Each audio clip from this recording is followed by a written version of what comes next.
And we're back for game number 2 of this best of 3. Rattlesnake taking on MUFC, and Rattlesnake rolling, absolutely coiled up and ready to strike again. And with good reason. MUFC, just to be blunt, a little bit outclassed in game number 1. That's really the only way to say it. The draft, I felt like, was pretty even. Both teams had a ton of team fight potential, and both teams had 2 very strong late game carries in Lone Druid and the Gyrocopter. Unfortunately, MUFC opting, and again, I talked about it with the chat a bit, during the downtime. I said it during the draft and during the building phase. I just really don't like a Radiance pickup, and I think if you actually looked at just the majority of times, and I can tell you without a doubt, the majority of times that I see a Radiance built early, be it on a Naga Siren, a Phantom Lancer, or a Lone Druid, and this is including back to D2L play and on through to the G1 qualifiers, the majority of time you see that come out against a team that has a lot of team fight potential in the later stages of the early game and mid game. It's a very, very big risk to take. The item becomes a liability because you lose map control. You want to use that Radiance to split push. You want to use that Radiance to farm quickly. But if the other team is able to just take bigger fights because their skill set allows them to blow your team up quickly, instead of having those extended fights where a Radiance really shows itself, you wind up just basically sitting with a Radiance underneath your own tier 3 at about 20 minutes in. And that's exactly the situation that MUFC found themselves in. So MUFC actually banning the Lone Druid out themselves, this time taking out the Darkseer as well. The bans of Nyx Assassin and Bad Rider, no surprise. Probably the 2 most common bans you'll ever see out of a dire side, just because you don't want to give either of them away as a first pick. First pick will be Magnus in this case, makes me happy, as well as some of the viewership. Was talking to a lot of the viewers here on One More Game TV too, and many of them agree Magnus is a very fun hero to watch. One of my favorite to play and to watch, so always happy to see him come out early and know he's going to have a team built around him. Shadow Demon and Clockwork, though, going to be the pickup off of Rattlesnake, and Kabu played like an absolute monster. And I do mean an absolute freaking monster in game 1. One of the better Clockworks I've seen played in quite some time. He was everywhere. His hooks were spot on, and really, in a lot of ways, a Clockwork is like a Pudge. And that if you pick that hero, you got to hit your hooks, man. If you are not hitting your hooks, you're not getting the most out of the immense amount of reach that hero has, then the pick is wasted. And it was quite the opposite. Kabu not only hit his hooks, but he made great plays otherwise. And now he's going to be protecting an Anti-Mage, as Anti-Mage looks to farm his way towards the late game on the side of MUFC. Their carry pickup in Lifestealer. And with the Lifestealer plus Rubik, MUFC, especially having seen the Anti-Mage pick now, I would really like to see them go with something like an offensive tri-lane. Tri-laning into an Anti-Mage can be rough because Anti-Mage will have his escape and his blink if and when he needs it, but just keeping him down as best you can. Lifestealer, if he gets enough support in Rubik, excellent out of the offensive tri-lane. Makes it very hard for the supports that are protecting the Anti-Mage to really be able to do anything to help him. I mean, he'll be able to wander up, get a last hit or 2. Shadow Demon helps a ton just because of his ability to put a stop to any sort of an engagement, to disrupt himself or a teammate if they happen to be targeted down, if they happen to have open wounds and what have you. But MUFC, I mean, I really like it when teams take a tough loss like MUFC did, only a 30-minute game.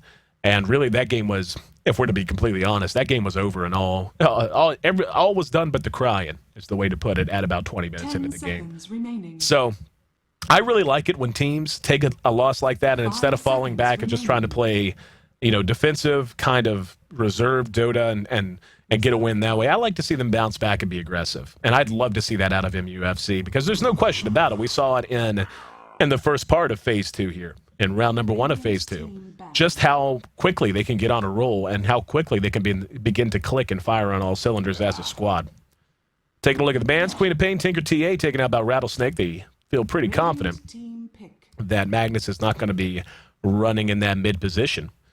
And on the side of MUFC, taking out Brewmaster, the Enigma, and the Keeper of the Light, just wanting to cut down on that team fight potential and on that mid-game potential. One of the biggest things that continues to surprise me is how little emphasis is placed on Keeper of the Light for the most part in the Asian scene, at least from what I've seen. Leshrac will be picked up after the Lena. Either of those heroes would have worked for Rattlesnake just to have some synergy with their Shadow Demon. That will make it a bit more tough for them to a bit more tough for MUFC to offensively tri-lane, if it is going to be a defensive tri-lane with the Anti-Mage by himself. Rattlesnake could honestly change things up here if they really wanted to and look to apply some pressure of their own. We'll see with these 5th picks how these lanes are really going to work themselves out. MUFC in game 1 caused themselves a whole lot of problems, actually. by roaming around a bit too much. They had their supports out of lane. They started out with the Shadow Demon and with the Sand King kind of in top, and then they rotated to mid, smoked through, then they went to bottom to help the Weaver, who was solo lane, and that didn't work out, so then they went back to top, and they lost out a lot on that. We're going to see a Mirana pick up. So Mirana pick up, very, very interesting. That could be a long lane Mirana or a mid Mirana. I would really like to see Magnus wind up mid in this situation. I feel like, given the lineup they have, they're going to have a lot of team fight potential, and the Mirana pickup, casting her the other day, Mirana's one of those heroes, and, excuse me, in a lot of ways, like a Pudge or a Clockwork, needs to hit her arrows to really maximize her effectiveness. If you want to make that hero worthwhile, you need to have one of those games where everything's just connecting. But even aside from that, carry Mirana can carry. She can do okay. She can do some good damage. She just needs a lot of items like any agility carry will. But her ultimate is what really makes her a liability at every stage of the game. A liability for the other team to worry about. And wow, we're going to see a Doombreaker. Or I guess you just call him Doom now. Just call him Doom, the big guy with the big horns, picked up last by Rattlesnake. Now, the Doom pickup makes a ton of sense if you want to take Magnus out of the equation. You just Doom Magnus, and for a long, long time, he is going to be silenced and taking damage. And really, that makes an absurd amount of sense. The only problem is, what do you do with him? How do you effectively scale him? How do you make sure he isn't just a gigantic liability because he has a crappy early game? The hero is just not good in lane. He can jungle, that's all well and good, and who knows, maybe that's what we'll end up seeing. But, and you know, I've seen Doom a few times now in the professional scene. And this is obviously the first time I've seen him in Asian Dota. But I've casted Doom a number of times in the D2L and elsewhere. And if Doom can get an okay start, he can win. I've seen it happen more than a few times. But getting him that start is really difficult when you're up against a team that can communicate well, that can apply a proper amount of pressure. And it looks like we're going to have another pause, so just in case this turns out to be another one of those long pauses, if you guys want to go ahead and start asking questions as soon as you hear my voice say this, I'll try to get to them in the chat. It'll be 2 minutes before the delay catches up, but just in case it's another long one, I'll try to do the rain delay sort of thing for you, if and I can. Something else you can do during this downtime, and that I hope you will do, is head to the G1 coverage shop, g1.2p.com. Looks like we're not going to have room for any of that nonsense, because we are going to be right back into the game. But again, g1.2p.com. You can find your casting hub featuring myself, Beyond the Subbit, and our Russian casting crew. You can bounce back and forth if you happen to have your taste change from day to day. You can interact with us on Twitter directly as well. Nice little widget where you can see all the tweets in real time, and we'll be happy to talk to you during our downtime as much as we can and all that fun stuff. Normally I'd run through the lineups, but with both teams moving up towards the dire side jungle, gonna keep an eye on this just in case we have some early shots fired. Rattlesnake moving out just 3. Need to be careful. Looks like this will be their tri-lane as expected. And MUFC just gonna go ahead and bail out wisely, I do believe. So we will go ahead and run through our lineups, starting with MUFC. Gonna have Winter the captain handling our Rubik. Lena played by Wang Wang, who's standing in here today. Han Trash Player, the other stand-in. I'm not sure what his regular name is, but he's going to be farming up the Lifestealer nonetheless. TFG playing on our Mirana. Have to wait and see where exactly she's going to wind up. And Magnus, which I will bounce to in just a moment, after I'm sure nothing of value is going to happen here. And yeah, they're just going to chase him out. And Magnus will be played by FZ. And hold that thought before I get to the other side. They are just going to move on in, do some counter warding. And there you go. So already MUFC is running this offensive tri-lane. And we'll get back to the rest of the lineups momentarily. The side of Rattlesnake, Lanham, the captain, going to be handling our Shadow Demon this time around. Got to be quite happy with his squad, given how well they performed in Game 1. Anti-Mage going to be farmed up by Ayesee Kabu, the undoubted MVP of Game 1. Going to be back on Clockwork for the second game in a row. Leshrak will be played by Sag and Doom. The surprise pick taken mid by Luo. So we have 2 heroes here, both of which who can come under a lot of harassment and a lot of trouble if they're up against a hero who simply is better suited to the role. But given that both of these heroes are going to be here, they both should do just fine. And I actually have to give the edge to Rattlesnake in terms of what that's going to mean. Picking that Doom is, I mean, obviously he's going to give you, give you a lot of things. You can steal some pretty cool abilities. You can have another stomp. If you happen to steal War Stomp, you basically get a free Crystallis if you if you consume the Alpha Wolf. And, of course, he can farm pretty quickly. He's the kind of hero you sometimes want to build a Radiance on, but I stand by my assertion that Radiance is not something that I think really fits in, especially against a lineup like this that most likely will begin to apply pressure early. But given that, I mean, his number one job is going to be to take reverse polarity out of the mix. That's going to be his number one job. Get to 6, have his ultimate, and be ready to use it on Magnus before every fight. Ayesee under a lot of pressure here. Will be telekinesis brought back. Follow-up Light Strike Array. The arrow will not be let loose. I guess it doesn't have a point into it. Nope. Actually hasn't placed a point. And TFG's in trouble. He's got enough help that he's going to be able to turn back around. Leshrac going to miss with the splitter. Ayesee needs to be careful here. He's got 4 seconds on his blink, taking a lot more damage. He is going to be telekinesis. Blinks up, and no! First blood. Well executed by Wang Wang. Now Sag's in trouble. And using his lightning, but it's spread out a bit too much, and drops. Manages to get Lena in the meantime. Not sure what Ayesee was thinking there. Playing way too aggressive, pursuing the Mirana. I didn't mind a bit. But hung way too long in that fight and got himself killed because of it, giving first blood away. MUFC takes the lead 2-1 early on. One of those was first blood. Now there's a good skewer on Doom. Rattlesnake in trouble everywhere.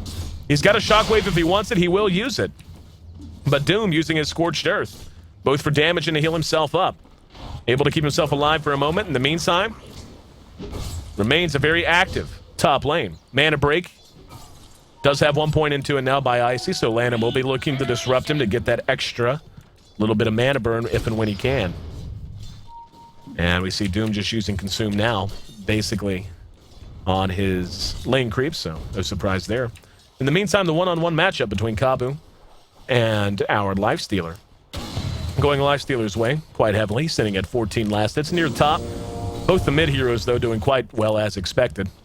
But again, I want to give the edge to Luo in this situation, just in terms of how important it is that he has a good start. Magnus can get an okay start in a number of places because of his inherent escapability due to Skewer.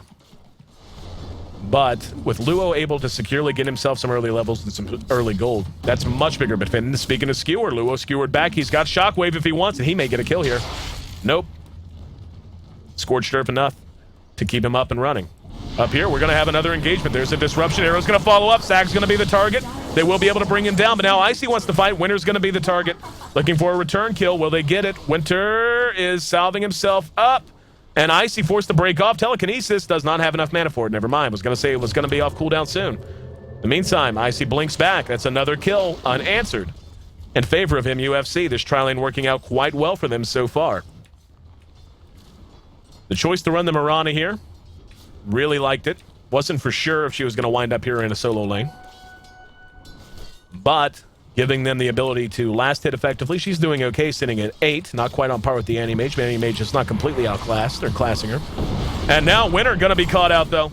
There are the illusions. They will get Winter for sure. Lanham might be in trouble as well. Wang Wang cleaned up. And now TFG forced to run. So Rattlesnake not going quietly into the good night. Swinging with the best of them, going blow for blow. Make it 3-3. The advantage still remains to MUFC, though, because of the first blood. Now here, Combo gonna drop his cogs, and we're gonna see Lifestealer engage him. Not gonna follow it up, though. Just using the open wounds basically to scare him off. And he's got Infest, actually. Yeah, he's gonna use this and pursue this out. 2 more auto attacks will do it, but Kabu a little too quick with his tier 1 boots, able to make it away, no problem. Back here in mid, FZFZ continues to do well in this matchup. He's at 29 to the 26 of Doom, so he is ahead, but just marginally.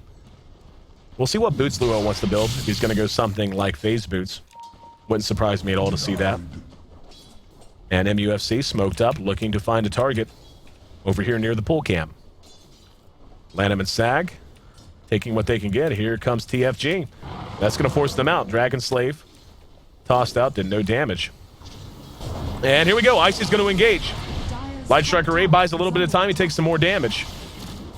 But he's not done. Continuing to chase this out. He's got his poor man, so he's not afraid of the auto attacks. Even the magic damage, not very effective. Great shot by Mirana. Hits Sag. Now the follow-up Dragon Slave. That'll be a return kill. Not a return kill, a flat-out kill. Luo's level 6. He has Doom if he wants it. Ayesee going to town. He has doomed Wang Wang. Winter a potential target, but here's Magnus. Magnus off the TP. There's the RP. Catches Ayesee. What a disruption, buying just enough time to give him time to blink away. Luo still wandering around this fight looking for a target. Unable to do much of anything else. MUFC comes out ahead in that exchange, going 1-0. A lot of reactions and movement. We can already see the laning phase beginning to feel a little brittle. Lanham saved Ayesee there for sure. Best play in that entire exchange was his disruption of Ayesee. Icee's got to be careful now. Looks like he's on his way to Tranquil Boots. He's got his Ring of Protection along with his Tier 1 boots. The kill potential on both sides, very, very high. Wang Wang able to walk between the raindrops, keep himself up and fighting as well. And dooming Wang Wang, a little questionable to begin with. Kabu sitting at level 6. Lifestealer sitting at level 7. So he's doing well in that situation. Luo under more pressure from FCFC. Is bottle crowing right now. The courier is going to head his way back. He's going to go ahead and skewer out. Takes a few tower shots because of it. But Luo able to keep himself safe, at least for the moment. Kabu. Up here in the river. Going to have a Disruption Soul Catcher. Beautiful follow-up winner. Caught with his hand in a cookie jar. Will be cleaned up, but they get 1 for 1. Wang Wang on the high ground. Able to make that work. Now Sag's in trouble. Split Earth will connect. What's he going to do? He actually doubles the other way, heading towards mid. He doesn't have any help on the way and a shockwave enough to make him the latest name on the casualty list. In the meantime, Ayesee laying in the TFG, chasing him down. A lot of action here. This feels more like the North American and European Dota I'm used to. 10 kills on the board, 8 minutes into the game. Ayesee continues to be pressured. He's forced to blink back. Dragon Slave barely dodged. Keeps himself in okay shape. Phase Boots was the choice on Luo in the meantime. His mobility, his ability to chase people down, to stay on top of them with Scorched Earth. Exactly where he needs it to be. Now the question is going to become is, what do you do about this Lifestealer? Lifestealer's actually opted for Phase. Don't mind that. Helps him with his mid-game damage. I think that just indicates he wants to fight more often and certainly earlier. Going to help him with his ability to stay on a target once he does engage on a single target. And this is what you do about that Lifestealer. Go ahead and engage him. Kabu taking a lot of damage here, and they're having trouble bringing him down. He's doomed, so finally they bring him down. We can already see just how tanky that Lifestealer felt there because of open wounds and his ability to regen health plus feast. Dire structures are fortified. And MUFC looking to get some payback here on the mid Tier 1 tower. Ayesee with 580 gold in the bank has not had the best early game. He's sitting at 25 last hits, outclassed entirely by Mirana. And now just gonna walk up and die. What the hell was he doing? Lena, level 7, not even level 6. Like, if Lena had just hit level 6, I understand it a bit more. But you're at half health, you're taking right-click damage. There are 2 very potent stuns in Light Strike Array and the Arrow. Top tower is under attack. And you just walk up, eat a Laguna Blade, and die. Very questionable out of Ayesee, who's had a very rough laning phase. In the meantime, Tier 1 top. Under assault, Luo down in the river. He needs to be careful. There are 2 here. Winner hanging just behind Magnus, just out of sight. Dire's top tower has fallen. In the meantime, Tier 1 does drop. First tower is down on the board. Give that to MUFC. MUFC bouncing back strong, looking to extend this series and try to force a Game 3, and they're off to a great start in that regard. 4,000 gold, just about 2,500 experience, all moving in their direction. In terms of late game carry potential, obviously Rattlesnake has the edge there with the Anti-Mage. And he's going to be able to make up for this farm deficit. Excuse me, this farm deficit, so long as he gets things on track now. But what MUFC is going to be able to do very soon, if Rattlesnake isn't able to stabilize, is they're going to be able to just go ahead and start pushing towers and forcing 5-on-5 fights that any mage can't feel comfortable showing up for. And we can already see that's happening. Moving now in bigger and bigger groups. Was just 1 or 2 reacting, and now they're beginning to group up in packs of 3 or 4, and that's going to force Rattlesnake to come out as 4 to try and fight. Luo's there. There's the Doom on TFG trying to chase him down. FCFD is there. There's a hook. TFG is going to be cleaned up. Luo manages to keep himself up. MUFC force the reactors and RP caught too. Can they follow it up? They will. A lot of magic damage. They're going to blade blowed. Kabu's still up, but a shockwave not going to make that a reality. Luo about to drop, will not be cleaned up from the high ground, at least not yet. Lifestealer looking for another kill. Can he track him down? Shockwave comes up just a bit short. Beautiful split earth. What a shot from Sag. He might pay the price. Nope, he's going to stay alive. Nope, he will finally be cleaned up with 1 shockwave. Mirana playing balls out here. Leaped trying to chase Luo. Luo does make it away. So does the Mirana, though. 9-6. MUFC comes out ahead there, and they're going to get a tier 1 tower because of it. They have left the Anti-Mage alone, though, so he is beginning to make up some ground. He's up to 38 last hits, now laying into the tier 1 top. We'll be looking for a reaction soon. Kabu continues to play a very solid Clockwork, but just did not really have the support in that fight. And this is the liability that is Doom. This is the problem with picking a Doom. At this stage, he just doesn't contribute a lot outside of his ultimate.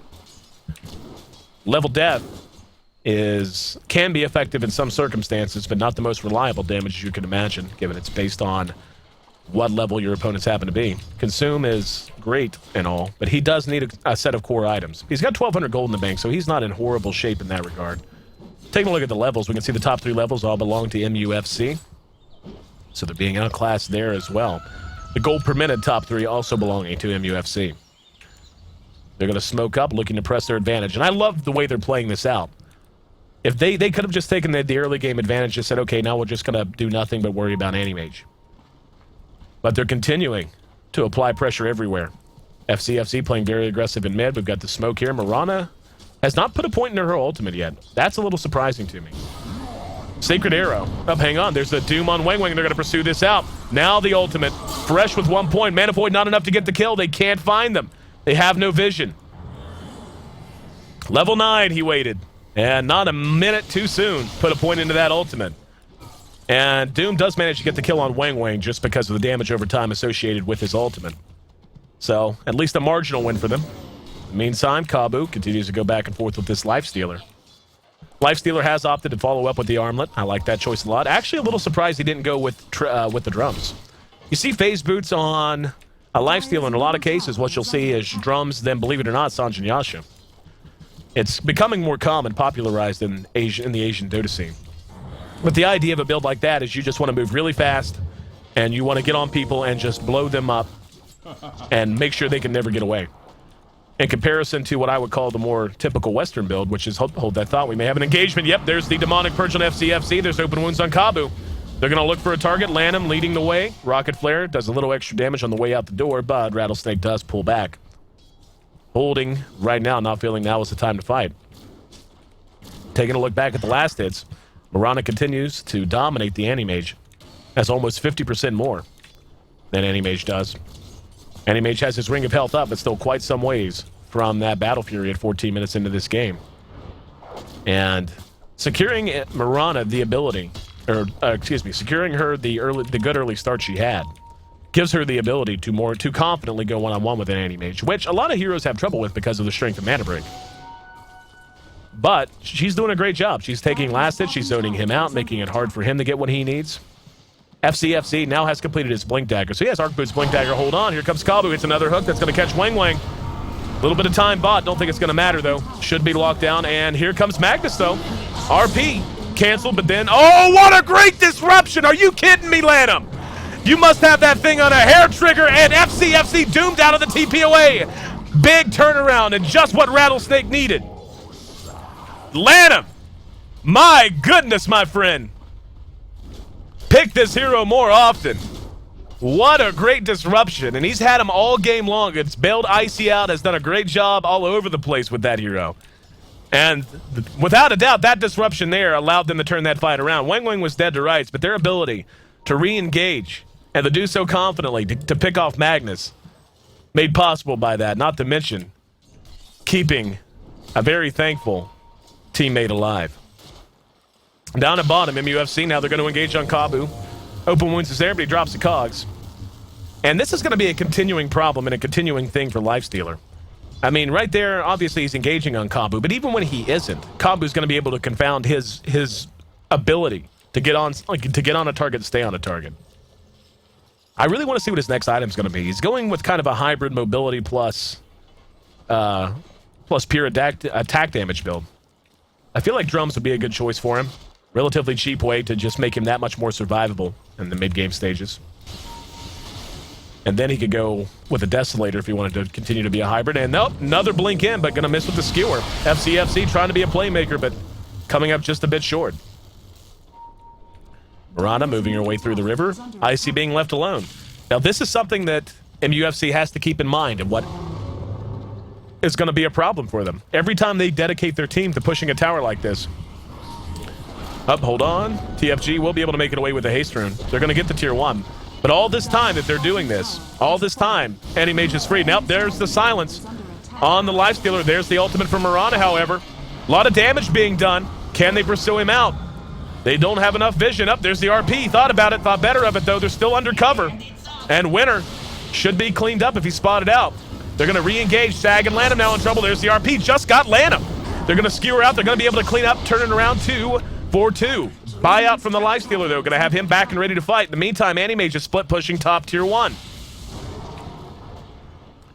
And I'm actually a little surprised to see the way that they're playing this with the Doom. It makes a ton of sense. It just isn't what I expected at all.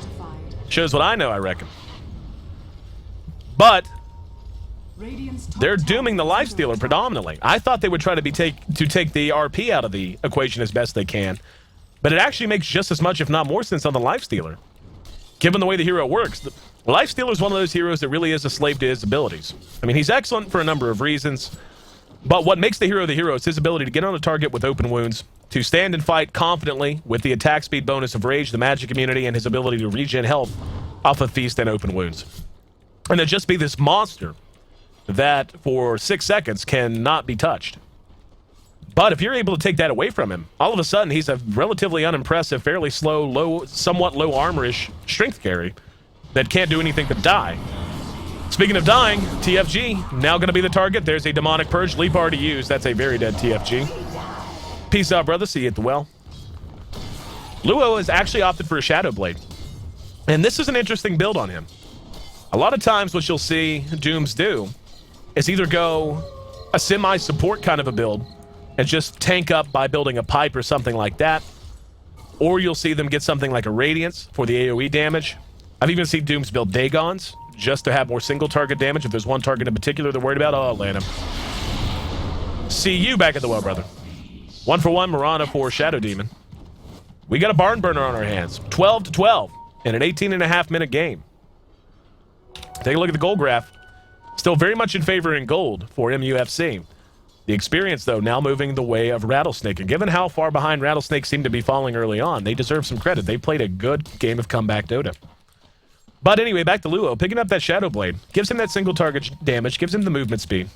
It just makes him a more viable hero to fight early, really. And Shadow Blade, just one of those items where basically you pick a Shadow Blade, you need to be getting a lot of use out of it immediately. You don't pick a Shadow Blade because it's a great late game item. You pick a Shadow Blade because you both expect and intend to be team fighting. Kabu is going to be RP'd. Little surprised they spent the RP on just Kabu. They do manage to bring him down. He's down for 30 seconds. Looks like they might try and take a tier 2 out of this. In the meantime, TFG continuing to farm at top. Tier 2, now the target. Slowly but surely they're reacting. Luo is still down at bottom, however. Anti-Mage is going to be able to get himself a tier 1 tower. And MUFC waiting in the wings. Waiting for a chance to take another team fight. They lead this game, but still very close. And they're just going to go ahead and give that up uncontested. Mirana, in the meantime, has been putting together a nice push up at top. And they may try to get a return kill. There's the ultimate. And chasing him down. There's Luo going to be telekinesis sent back low. And what a skewer! Caught 3! Kabu missed with his hook that time. And Lifestealer is probably going to die. Oh, nope. Rubik was actually denied there. Or, excuse me, Rubik actually denied him. So the deny, because of the Doom, very well done. Lifestealer sent back to the well, but Rattlesnake not getting credit for it. 13-13. And Ayesee has completed his Battle Fury. Not the earliest Battle Fury in the history of man, but now going to work with it. And this is where the timer starts if you're in the shoes of MUFC. With Doom, ready to take your Lifestealer's skill set away from him. And Anti-Mage ready to go. I mean, Mirana is actually a pretty good carry late game, too. I mean, let me rephrase that. She can carry late game. I won't say she's pretty good in comparison to most of the more high-tier late game agility carries. But, I mean, she's still an agility carry. Has decent enough stat gain. has good range, has Sacred Arrow that she can rely on to allow them to take surprise fights if she's able to connect. But for the most part, with Lifestealer taken out of the equation, if Ayesee is able to do what Anti-Mage does, which is farm until he's finished farming, all things being equal, Rattlesnake should be the favored team in the late game. So now that MUFC, if they haven't spotted it yet, they will soon. That Battle Fury going to be complete. They're going to have to start playing a little bit different. They're going to have to start playing a little bit more cautiously and making sure that when they do decide to go ahead and devote 4 or 5 heroes to a push, that Anti-Mage is accounted for, so he's not just split pushing down a tower elsewhere.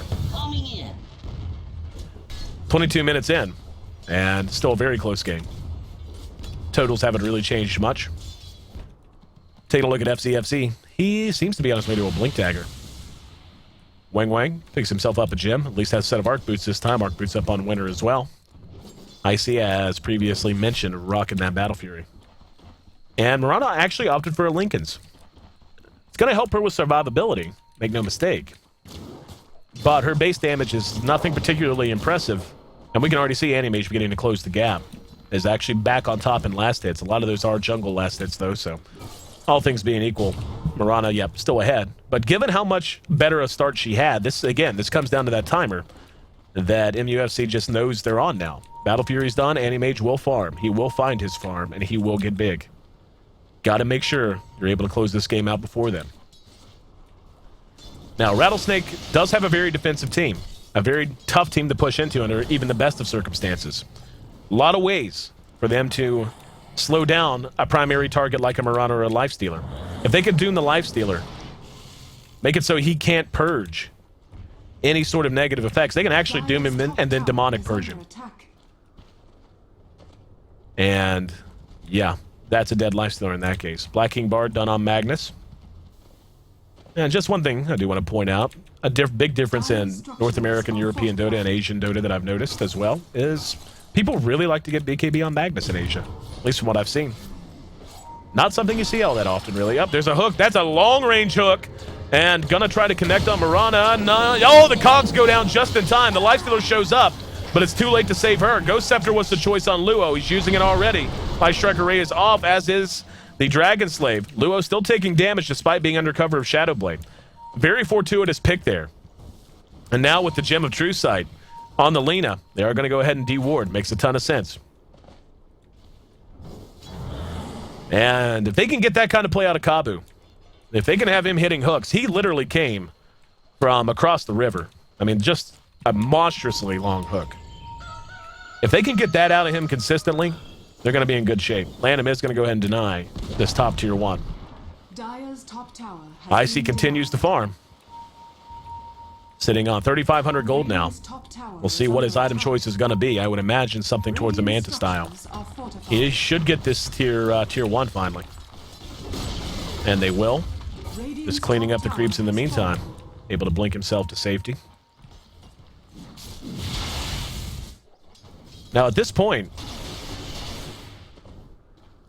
something that MUFC is going to have to worry about a lot is going to be Rattlesnake sneaking a Roshan. They're going to have the ability to just let Doom tank it. And with the damage output their team is beginning to put together, they're going to be able to sneak it if they don't keep very close tabs on things. And getting it on an Anti-Mage after he gets up one more good item, like a Manta style, could be a big turning point for them. I love the way that this Doom is being built. And this is kind of a hybrid build. I was talking about the times I've seen Doom built previously and what most players do. They'll usually do something, as I previously mentioned, like just run him as a pure support and tank him up with items like Pipe. Or they'll do something like Radiance and then something even, like just basically rely on him being able to devour a creep that gives him... Up, hold that. Smoke up. And they're going to spot Ayesee. Oh, the RP whiffs! Ayesee pulls the trigger in a big way. Now the counter engagement. He got 2! Now they're going to skewer him, and all 3 are trapped! He skewered and trapped everybody! The Split Earth got the whole team! The Mana Void follow-up! What a disaster! Rattlesnake given a gift wrapped in a bow tie! Wrapped in a bow tie? Yeah, bow ties are cool. Ask the doctor. Wrapped in a bow tie. Wrapped in a bow. Oh my goodness, and Luo doesn't miss a beat. Full stride, swaggers his way to the Roach Pit, says, "Sup, big boy, we killed 4, you're about to be the 5th. Oh my goodness. MUFC got 2 caught out. What was Magnus doing? What was he thinking? Magnus, stop! Rattlesnake gonna be able to get themselves a Roshan here. They're up 18-14 now. They now have the top 2 heroes on the board in terms of net worth. I am just blown away. And let's bring it all back to the martyr. He's about to resurrect. Build this man a tomb. He deserves it. Kabu with the hook from downtown, swinging from the shoelaces, and turning that into a gigantic win for Rattlesnake. The gold for the first time in this game, for the first time since the gold totals were at 0, has crossed the meridian line and is back in favor of Rattlesnake. The experience, yeah, it's been below that line for a while, coming up on 10,000 now. Animage, gonna Animage. Has added a Vlad's to his inventory, as well as a Yasha. He's getting big, and he's getting scary. Lifestealer did decide to go with drums. And I like that pickup, but I would have liked it a lot earlier. Right now, he just is being a non-factor. The pick of doom showing itself off. He's added a Mystic Staff here. He may get a Shiva's Guard. In fact, I would just about wager that's where he's going. TFG with that Lincoln's. And I kind of was touching on this a bit. Mirana's picked up a Diffusal. There's the Lincoln showing itself. Probably going to save her life. Will save her life, no doubt about it. But the Diffusal Blade now done on Mirana. Don't mind that one little bit. One little bit at all. Except for the fact that the burn on that Diffusal Blade is going to be replicated when she's disrupted. So that's something that she has to worry about. That's... Actually, now that I think about it, I don't really like that. I think that's a bit more of a liability she has to worry about. We'll see, though. We'll see. Ghost Scepters aplenty coming out on the side of Rattlesnake. Animage has completed his Manta style. Take a look at buyback status. Doesn't have buyback yet, but he will soon. And right about now, I mean, I totally understand him investing in a Manta first, but from here on out, he'll probably want to bank more buyback. The net worth? 3 of the top 5 belong to MUFC, but the top 2 are the 2 you don't want there. A Doombringer and an Animage, and they both belong to Rattlesnake. Black King Bar has been done for quite some time on Mag. A little surprised he hasn't just added that to his inventory. And MUFC has got to be feeling like they're scrambling a bit. We're going to see the Lifestealer pick up a Reaver. And given what he's up against, given he can't rely on his skill set because of Doombringer, he can't rely on his skill set to keep him alive, I like the fact that he's going with the tanky item. We'll see if it's going to be a Heart or if it's going to be a Satanic. I would imagine Heart. Makes the most sense. Ayesee just continuing to put his farm together, though. That gold steadily dipping down into the red. Rattlesnake leading this series 1-0. Putting on a show for us. Ghost Scepter up on Clockwork. As mentioned, Lanham has a 4-staff, actually. So he's got that. A little bit of extra survivability. Luo with a Ghost Scepter of his own. Actually went Scythe of Ice here. Scythe of Ice, the pickup on Luo, so one more way. And basically what they've done, and I think this is probably the most effective way I've ever seen a Doombringer build, is they have made him a do-everything jack-of-all-trades type, but with one major goal, which is to lock down problematic heroes. What are the 2 problems that MUFC's lineup presents outside of a reverse polarity? The damage that Mirana can pour on from long range and her ability to get out of trouble with Leap, and Lifestealer's skill set, which defines the hero. Hold on. Not going to pursue her too hard. But his skill set, which makes him so hard to track down. And, oh wow, he actually forgot she had a Lincoln's. Now Wang Wang's there to help bail her out. There's the Mana Void, and the Doom did go off, so they do manage to get her with it. That was actually... Oh, never mind. I thought he actually used Doom there to pop that. Thought he was going to Doom her first, so holding on to the Doom till the end. Much better. Much better. My fault, Luo. Should have given you the benefit of the doubt, brother. Thought he forgot that she had a Lincoln's and used Doom to pop the Lincoln's.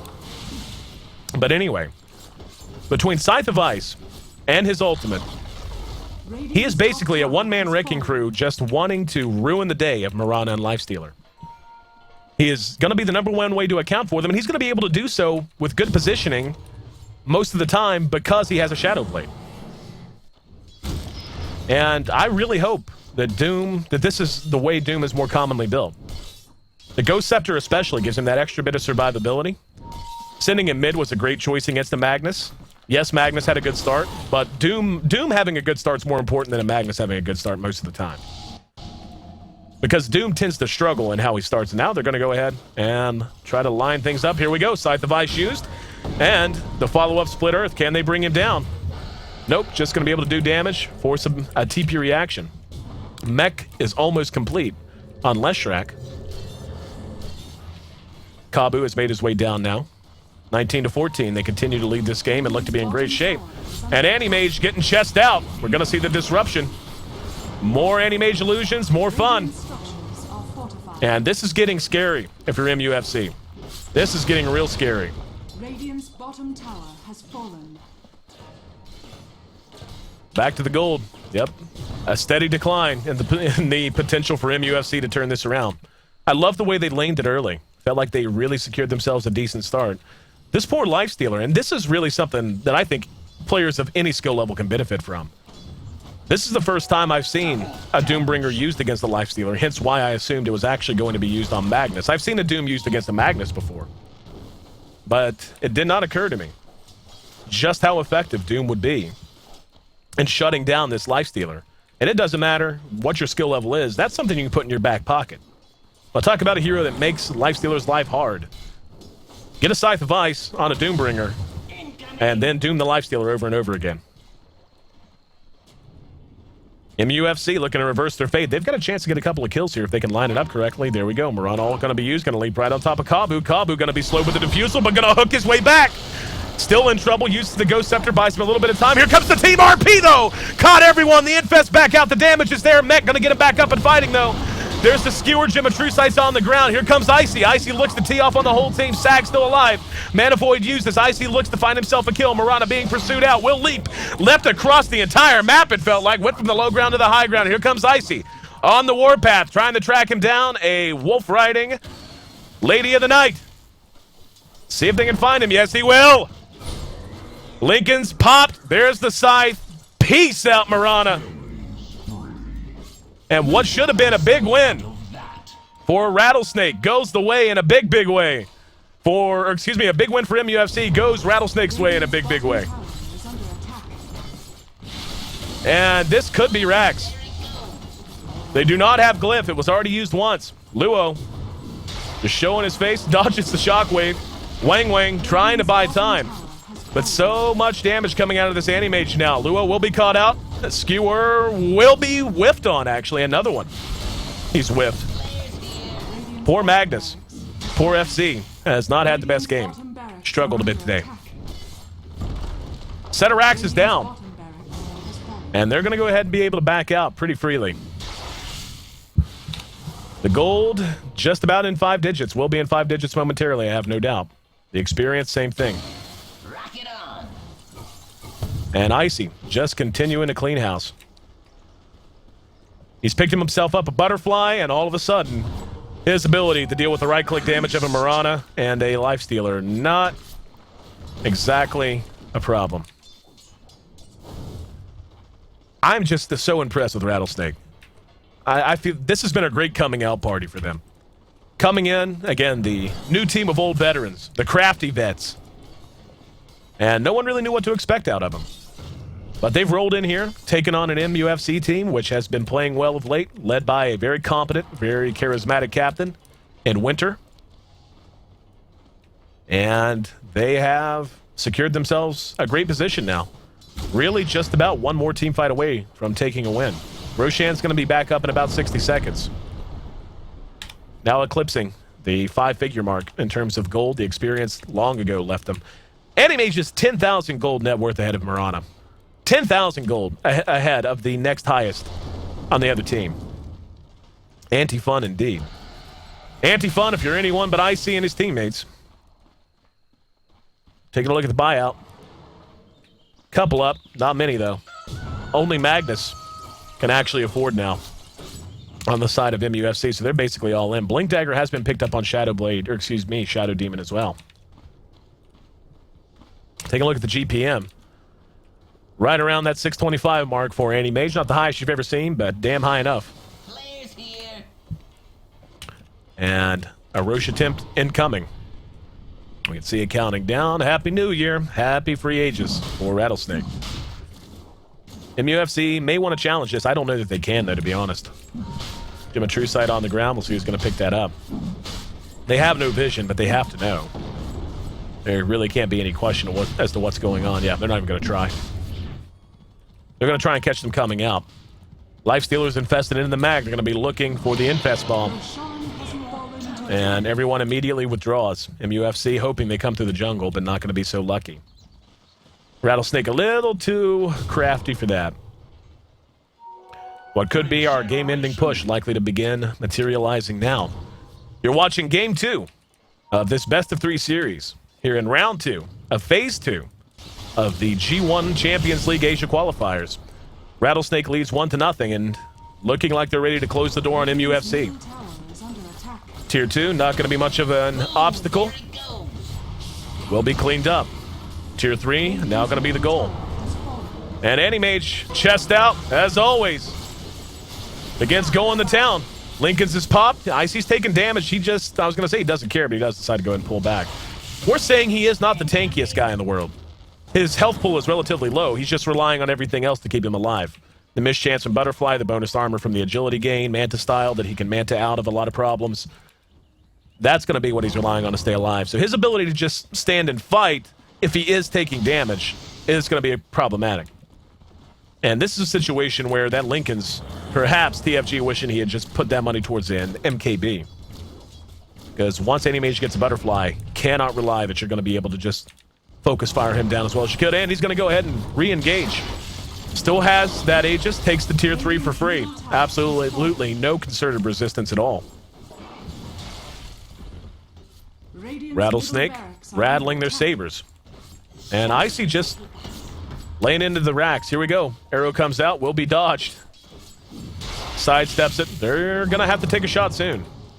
Rattlesnake is playing this very patient. And now going to engage on Mirana. And they're going to telekinesis him. Let's see if they can follow it up. There's the hook, though. Catches one. And the disruption. Another beautiful disruption to bail him out of trouble. Lanham has been money in the bank every single time. BKB wasted, and now the Demonic Purge forced to use it or lose it. May as well have lost it. Got nothing out of it. There's the Hex on Mirana. Down she goes. Good Split Earth does help, but Rubik can't do it alone. Down winner goes Ayesee with the triple kill now. Still has his Aegis, does not care. Is just going to blink and have it taken away from him. That's an ultra kill for Ayesee to close things out. Able to blink away, and the GGs come out. Rattlesnake, the new team of old veterans, is now a new team on its way to a new tournament. Or on its way to a new round, I should say. They'll be advancing to Phase 3.